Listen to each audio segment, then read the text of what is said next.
طريقة سهلة وسريعة لعمل المعصوب اليمني.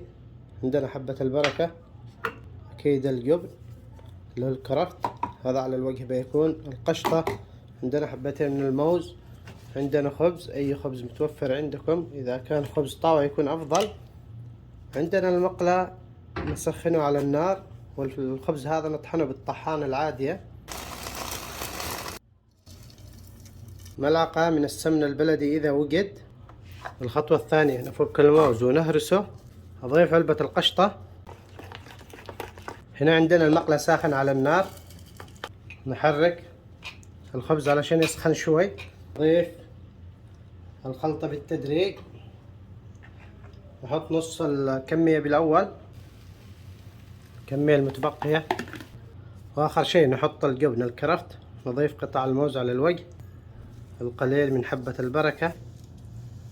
تتقدم بهذا الشكل. أتمنى يكون الفيديو يعجبكم، أتمنى تجربوا الوصفة وتعطونا آراءكم، وأكيد لازم نجرب